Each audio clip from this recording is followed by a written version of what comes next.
Hello दोस्तों, स्वागत है आप सभी का फिजियोटेंसिल के इस नए लेक्चर वीडियो में। दोस्तों, क्या आपको कभी स्पोर्ट्स में इंजरी हुई है या फिर जिम में हैवी लिफ्टिंग की वजह से मसल्स में सीवियर पेन या फिर स्वेलिंग हुई है?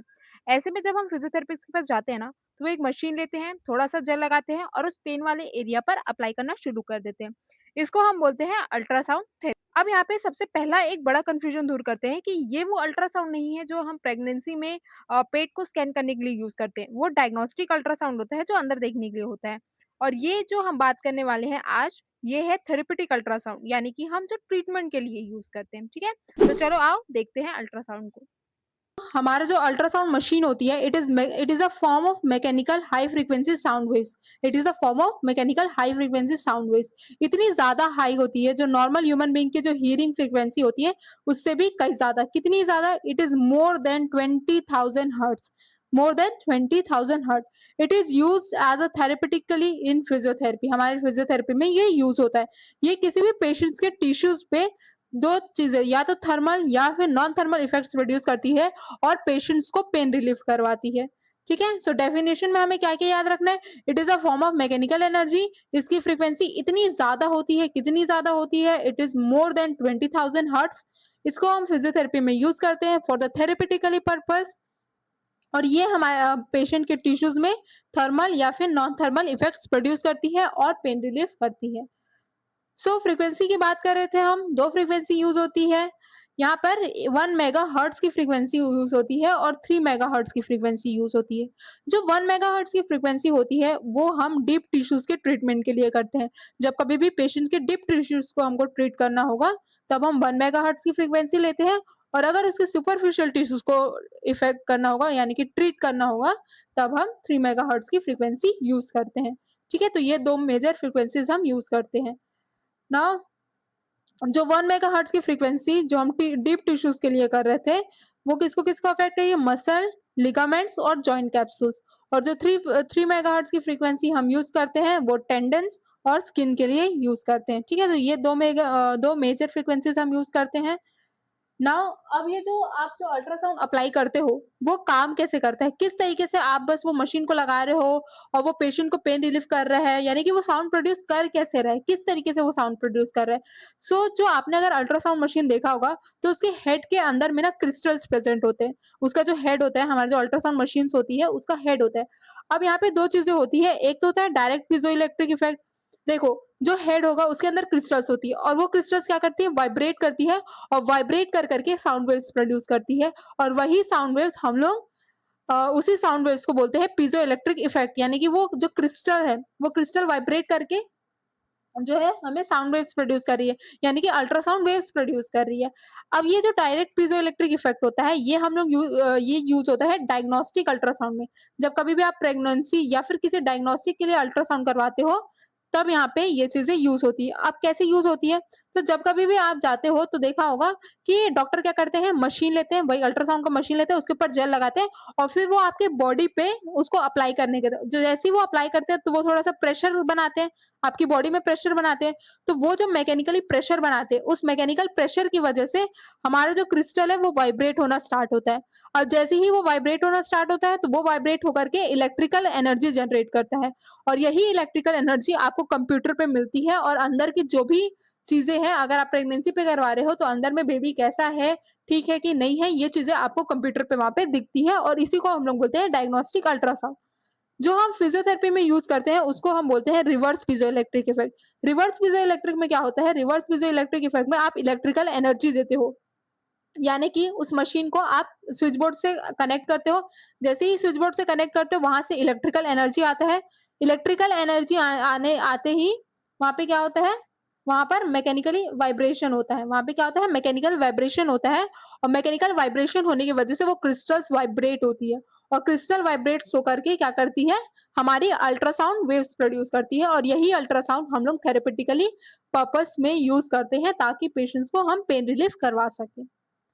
ना प्रोडक्शन प्रोडक्शन की बात करें, वही सेम चीज़ें, आपने पहले उसको इलेक्ट्रिकली एनर्जी दिया, ठीक है? इलेक्ट्रिकल एनर्जी दिया, यानी कि अल्टरनेटिंग करंट दिया। अब ये जो अल्टरनेटिंग करंट होती है, ये एक लो फ्रीक्वेंसी करंट होती है। और हमें जो क्रिस्टल्स को वाइब्रेट करने के लिए चाहिए, हम जो थेरेपेटिकली यूज़ करते हैं, कौन-सी फ्रीक्वेंसी यूज़ करते हैं? 1 मेगाहर्ट्ज़ से लेकर के 3 मेगाहर्ट्ज़ तक की फ्रीक्वेंसी यूज़ करते हैं। अब ये तो है लो फ्रीक्वेंसी, ठीक है? तो अब ये लो फ्रीक्वेंसी को हाई फ्रीक्वेंसी में कन्वर्ट करता है हमारा ये ऑसिलेटर या फिर जनरेटर। ये क्या करता है? ये हमारे इस लो फ्रीक्वेंसी करंट को हाई फ्रीक्वेंसी करंट में कन्वर्ट करता है। अब ये हाई फ्रीक्वेंसी करंट को पावर देता है हमारा एम्पलीफायर। अब देखो ये हाई फ्रीक्वेंसी अगर करंट नहीं रहा, तो हमारा क्रिस्टल वाइब्रेट नहीं होगा और वाइब्रेट नहीं होगा तो हमें साउंड वेव्स नहीं मिलेगा। इसीलिए हमको ज़रूरी है कि हम इस लो फ्रीक्वेंसी को हाई फ्रीक्वेंसी में कन्वर्ट करें। अब ये जैसे ही ये हाई फ्रीक्वेंसी कन्वर्ट में हुआ, देन यहाँ से उसको पावर मिलता है और ये पावर की वजह से इसमें पीज़ोइलेक्ट्रिक इफ़ेक्ट देखने को मिलता है, यानी कि मैकेनिकली वाइब्रेशन मिलता है। जैसे ही इसमें मैकेनिकल वाइब्रेशन होता है, तो यहाँ पे अल्ट्रासाउंड वेव्स प्रोड्यूस होती है। अब अगर आप किसी पेशेंट को अल्ट्रासाउंड दे रहे हो, तो आप डायरेक्टली उसके हेड को पेशेंट के अफेक्टेड एरिया पर नहीं लगा सकते, क्योंकि जो हमारा अल्ट्रासाउंड वेव्स है, वो एयर के थ्रू ट्रैवल नहीं करता है। उसके लिए हमें कुछ ऐसा मीडियम चाहिए जो इस चीज़ को ट्रैवल कराए और इसके लिए हम यूज़ करते हैं अपना कपलिंग मीडियम। कपलिंग मीडियम यानी कि जेल यूज़ करते हैं, मोस्ट कॉमनली हम जेल यूज़ करते हैं। हम क्या करते हैं, उसके हेड पर जेल लगाते हैं और उसके बाद हम उस पेशेंट के जो भी अफेक्टेड एरिया है, जहाँ पर उसको पेन है, वहाँ पर हम उसको अप्लाई करते हैं और देन उस जेल के थ्रू, उस कपलिंग मीडियम के थ्रू हमारा जो अल्ट्रासाउंड वेव्स है, वो पेशेंट के टिश्यूज़ तक में पहुँचता है और वहाँ पर पेन रिलीफ करवाता है। नाउ डोसेज पैरामीटर की बात करते हैं, तो अगर मुझे किसी पेशेंट को देना है, तो मैं कौन-कौन से डोसेज में दूँगी? तो सबसे पहला आता है मोड। तो मोड में अब ये डिपेंड करता है पेशेंट के कंडीशन पर। अगर मेरा पेशेंट जो है वो क्रोनिक कंडीशन पे है, अगर उसका जो पेन है वो क्रोनिक कंडीशन पर है, तब मैं क्या करूँगी? तब ऐसे कंडीशन में मैं उसे कंटीन्यूअस अल्ट्रासाउंड दूँगी। कंटीन्यूअस अल्ट्रासाउंड का मतलब है कि अगर मेरा ट्रीटमेंट टाइम 5 मिनट है, तो मैं 5 मिनट तक उसे कंटिन्यू अल्ट्रासाउंड अप्लाई करते रहूँगी उसके अफेक्टेड एरिया पर। अब चूँकि मैं इसमें कंटिन्यू क्या बोलते हैं अल्ट्रासाउंड दे रही हूँ, तो ये क्या करेगा सामने वाले पेशेंट के टिश्यूज़ में थर्मल इफ़ेक्ट दिखाएगा। थर्मल इफ़ेक्ट दिखाएगा तो उसके टिश्यूज़ में हीटिंग होगी, हीट होने की वजह से ब्लड फ्लो बढ़ेगा और ब्लड फ्लो बढ़ने की वजह से उस पेशेंट को पेन रिलीफ होगा, ठीक है? तो इस तरीके से वो पेशेंट के क्रोनिक कंडीशन पर हेल्प करता है। बट बट अगर मेरा पेशेंट एक्यूट या फिर सब एक्यूट कंडीशन पर है, तो ऐसे कंडीशन पर मैं यूज़ करती हूँ पल्स्ड अल्ट्रासाउंड। पल्स अल्ट्रासाउंड का मतलब होता है, यहाँ पर जो अल्ट्रासाउंड होगा वो कंटीन्यूअस मैनर में नहीं रहेगा, ये एक इंटरमीडिएट मैनर पे रहेगा। यानी कि अगर मेरा कोई भी ट्रीटमेंट टाइम है, सो उस ट्रीटमेंट टाइम में फॉर एन एग्ज़ाम्पल अगर वो 10 मिनट का है, तो 5 मिनट मेरा जो अल्ट्रासाउंड मशीन है वो ऑन रहेगा और ये 5 मिनट जो है वो बंद रहेगा। अब ये मैं ड्यूटी साइकिल के हिसाब से बता रही हूँ ना। अब देखो पल्स जो वाला जो होता है ना, उसमें 2 चीज़ें होती हैं। एक तो होता है हमारा मार्क्ड स्पेस रेशियो, कलर नहीं दिख रहा है ना? ये जो होता है हमारा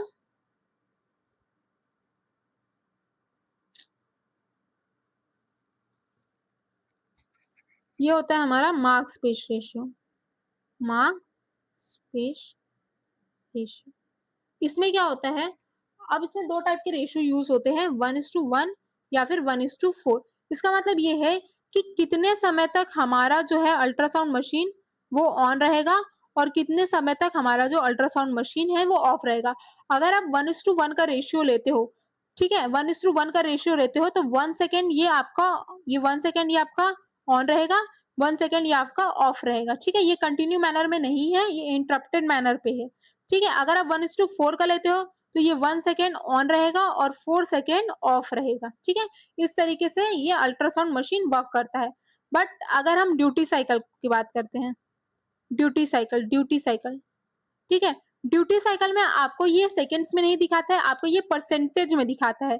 तो ड्यूटी साइकिल का फॉर्मूला होता है कितने टाइम तक आपका मशीन ऑन रहा है वर्सेस टोटल टाइम। आप कितने टाइम तक पेशेंट को आपने कितना ट्रीटमेंट टाइम रखा है पेशेंट का दैट डिवाइडेड बाय 100। अब इसमें भी यही 2 रेशियो ही यूज़ होती है। अब ये 2 रेशियो ये बताता है कि अगर आप 1:1 वाला रेशियो कर रहे हो, तो इसमें 50% का मतलब है फॉर एन एग्ज़ाम्पल मैंने यहाँ पर 10 मिनट का ट्रीटमेंट टाइम लिया है, 10 मिनट का ट्रीटमेंट टाइम लिया है और इसमें मैंने 1:1 वाला रेशियो सेट किया है। तो यहाँ पर मेरा 5 मिनट जो है अल्ट्रासाउंड मशीन ऑन रहेगा और 5 मिनट ऑफ रहेगा।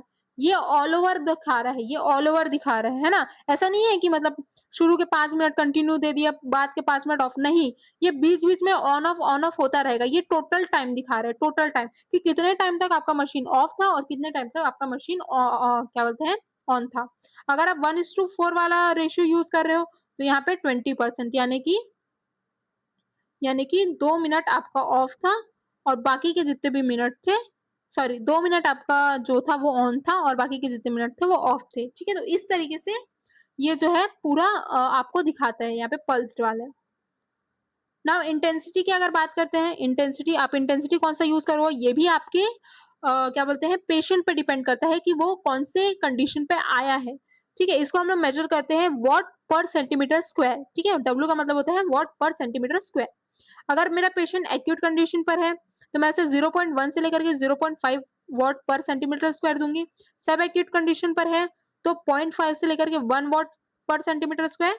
अगर क्रोनिक कंडीशन पर है, तो 1 से लेकर के 2 वॉट पर सेंटीमीटर स्क्वायर तक का मेरी इंटेंसिटी रहेगा। ट्रीटमेंट टाइम, कोई भी अगर आप थेरेपेटिकली को ट्रीटमेंट टाइम, कोई भी आप अगर इलेक्ट्रोथेरेपी की मोडालिटी यूज़ करते हैं, सिर्फ़ अल्ट्रासाउंड ही नहीं, अगर आप कोई भी मोडालिटी यूज़ करते हैं, तो मैक्स टू मैक्स उसका जो ट्रीटमेंट टाइम होता है, वो 15 मिनट होता है। ठीक है? कोई भी मोडालिटी आप यूज़ करो इलेक्ट्रोथेरेपी की, कोई भी मोडालिटी, उसका max to max 15 minute time होता है, उससे ज़्यादा हम पेशेंट को कोई भी मोडालिटी नहीं दे सकते हैं। यहाँ पर जो ट्रीटमेंट टाइम है, वो है 5 से 10 मिनट, ठीक है? 5 टू 10 मिनट।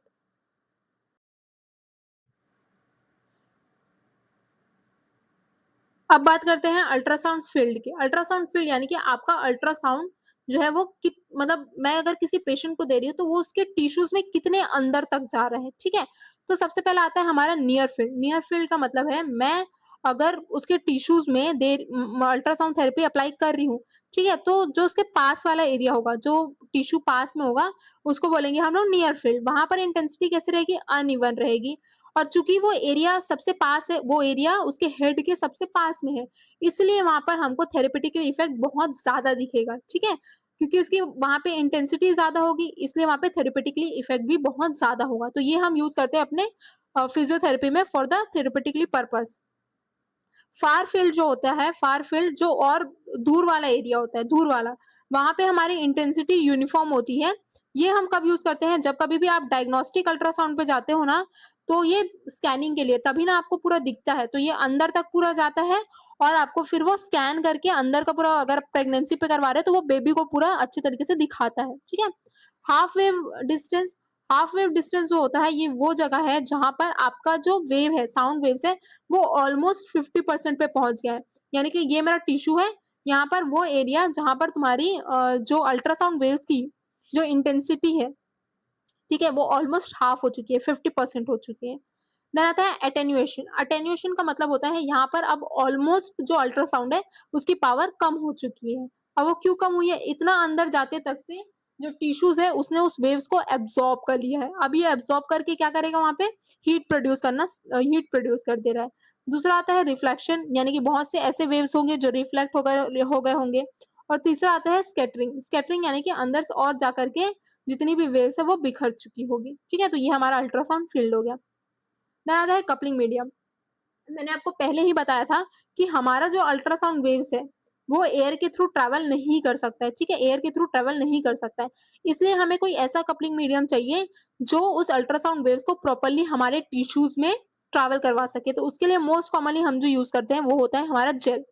वाटर, ऑयल और जेल पैड्स भी यूज़ करते हैं, बट इनको यूज़ करने की सर्टेन कंडीशंस होती हैं, ठीक है?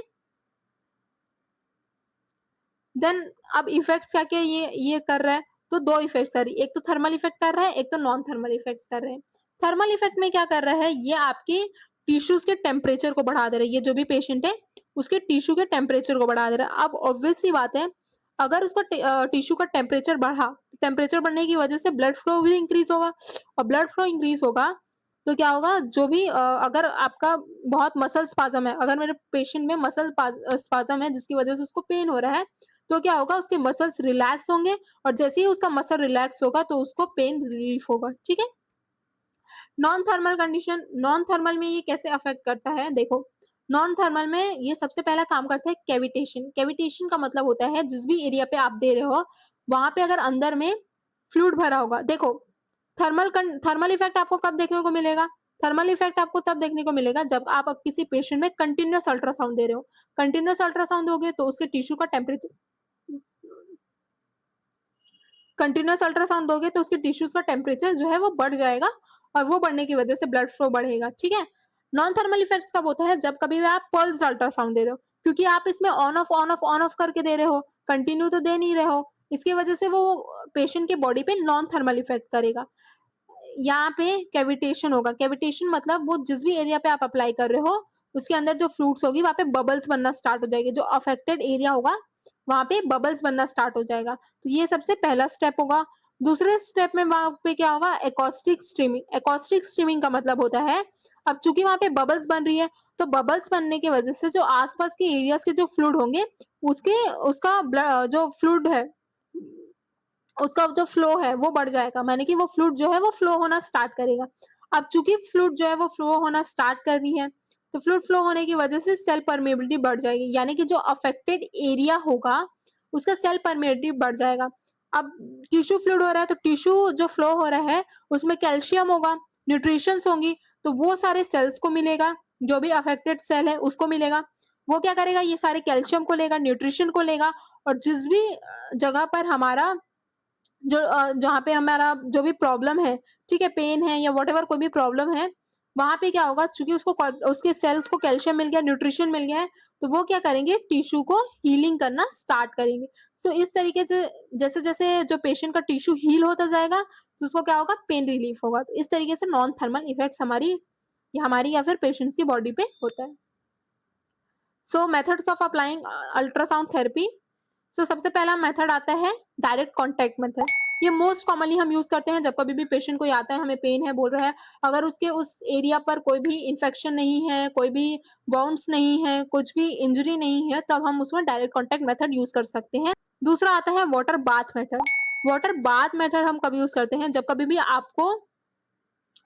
आपको मतलब इर्रेगुलर एरियाज़ जैसे कि हैंड्स हो गए, फिंगर्स हो गया, टोज़ हो गया, ऐसे सारे एरियाज़ को अगर आपको ट्रीट करना होगा जैसे छोटी-छोटी एरियाज़ को, सो हम वाटर बाथ मेथड का यूज़ कर सकते हैं।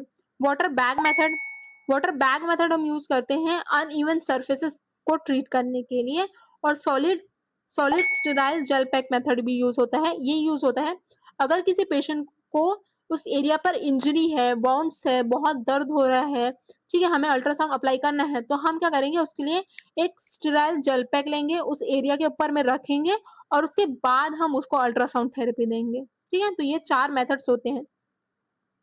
नाउ यूजेस एंड इंडिकेशंस की बात करें कहाँ-कहाँ आप यूज़ कर सकते हो, तो पेन रिलीफ में आप यूज़ कर सकते हो। पेशेंट को मसल स्पाज़म है, तो आप अल्ट्रासाउंड थेरेपी दे सकते हो। टेंडनाइटिस हो गया, बर्साइटिस हो गया, लिगामेंट इंजरी, स्कार टिश्यू और जॉइंट स्टिफनेस, ऐसे सारी कंडीशंस में हम जो है अल्ट्रासाउंड थेरेपी दे सकते हैं। कॉन्ट्राइंडिकेशन कहाँ नहीं देना है? सो मेलिग्नेंसी या फिर tumour is completely contraindicated because अगर आप ऐसे कंडीशन पे देते हो तो देखो टिश्यू में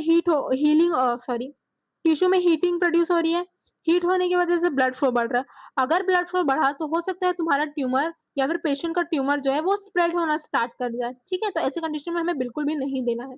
प्रेगनेंसी पे बिल्कुल नहीं देना है। थ्रोम्बोसिस में नहीं देना है। क्यों नहीं देना है? क्योंकि अगर ब्लड फ्लो बढ़ा तो हो सकता है वो थ्रोम्बोसिस जाकर के किसी भी स्मॉल ब्लड वेसल्स को ब्लॉक कर दे, ठीक है? अगर वो ऐसे करती है तो फिर हमको मतलब पेशेंट को कॉम्प्लिकेशंस हो सकती है। एक्टिव इन्फेक्शंस में नहीं देना है क्योंकि एक्टिव इन्फेक्शन में हम कभी भी कोई भी हीटिंग मोडालिटी नहीं देते हैं। वो और इन्फ्लेमेशन को बढ़ा सकता है और उसको क्रोनिक बना सकता है। आइज़ में बिल्कुल भी नहीं देना है। रिप्रोडक्टिव ऑर्गन में नहीं देना है और अगर किसी पेशेंट को कार्डियक पेसमेकर लगा है तो बिल्कुल भी हमें नहीं देना है, ठीक है? नाउ डेंजर्स डेंजर्स की बात करें, अगर आप बहुत ज़्यादा हाई इंटेंसिटी यूज़ करते हो, तो हो सकता है पेशेंट को बर्न हो सके, टिश्यू डैमेजेस हो सकते हैं, कैविटेशन डैमेज हो सकता है। यानी कि देखो, कैविटेशन 2 टाइप का होता है, एक स्टेबल होता है और अनस्टेबल होता है। स्टेबल वो होगा कि मतलब आप जिस जगह पर अल्ट्रासाउंड दे रहे हो ना, वहीं पर जो है बबल्स बनेंगे, वहीं का वहीं रहेगा। बट अनस्टेबल में क्या होता है, वो बबल्स मूव करना स्टार्ट कर देते हैं, ठीक है? तो वो प्रॉब्लम्स क्रिएट कर सकते हैं। और पेरिओस्टियल पेन्स भी प्रोड्यूस हो सकता है। सो ये सारी चीज़ों का हमें ध्यान रखना है। सो ये रहा हमारा अल्ट्रासाउंड थेरेपी का पूरा लेक्चर। अगर आप लोगों को समझ में आया होगा तो लाइक करना, सब्सक्राइब करना। ये सारे नोट्स आप लोग को मेरे टेलीग्राम चैनल पे मिल जाएँगे। Thank you.